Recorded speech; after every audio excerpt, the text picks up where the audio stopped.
Hello नमस्ते। आज फेरि अर्को रेसिपी लिएर आएको छु। मैले चाहिँ यहाँ चना मटरहरू तेलमा मजाले फ्राई गरेँ एकछिन, त्यसपछि अन्डालाई पनि फ्राई गरेँ। त्यसपछि मैले क्यारोट्स अनि आलु लसुनलाई पनि थोरै बटरमा फुराएँ। त्यसपछि मैले यहाँ 2 चम्चा कर्नफ्लोर पानीमा घोलेर राखेको थिएँ, त्यसलाई मिक्स गरेँ र थोरै पानी पनि एड गरेँ। त्यसपछि नुन एड गरेँ।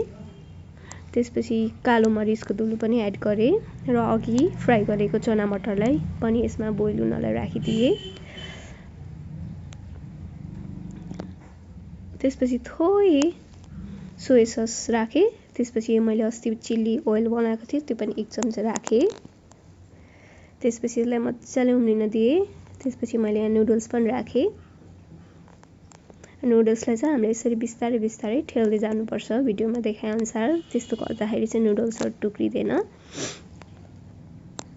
हेर्छु त मैले भिडियोमा कसरी ठेलिरहेको छु बिस्तारै बिस्तारै, हजुरहरू पनि यसरी ठेलिसेला। नुडल्स कहिले पनि फुट्दैन, राम्रोले लामै निक्लिन्छ यसरी गर्यो भने।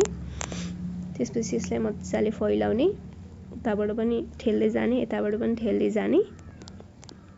अनि पुरै डुबिसकेपछि यसलाई मजाले बोइल हुन छोडिदिने, लगभग 10-15 मिनट नै छोडिदिने। अनि त्यसपछि पानी थोरै चाहिन्छ भने एड गर्दै, नुन पनि एड गर्दै रेडी गर्दै जाने। ल हेर्छु त अब हाम्रो थुक्पा त कति छिटो एकछिनमै रेडी भयो। यस्तो मजा आउँछ नि यस्तो जाडो मौसममा थुक्पा खानलाई। एकदमै मिठो भएको थियो। हजुरहरू पनि बनाएर खानु होला, ट्राई गर्नु होला। मेरो रेसिपी एकदमै इजी पनि छ, सजिलो पनि छ। घरमै भएको इन्ग्रिडियन्ट्सबाट हामीले सजिलो यस्तो मिठो थुक्पा बनाएर खान सक्छौँ। मैले एग पनि राखेँ त्यहाँ अघि फ्राई गरेकोबाट एग, अनि त्यो मटरहरू फ्राई गरेको थोरै माथिबाट राखेँ। चप्ड अनियनलाई पनि मैले राखेँ। त्यसपछि थोरै कागती मिचरी अनि थोरै मासुको टुक्राहरू थियो, त्यो पनि राखेँ। ल हेर्छु त हाम्रो यति सजिलै हाम्रो घरमा यस्तो मिठो थुक्पा रेडी भयो।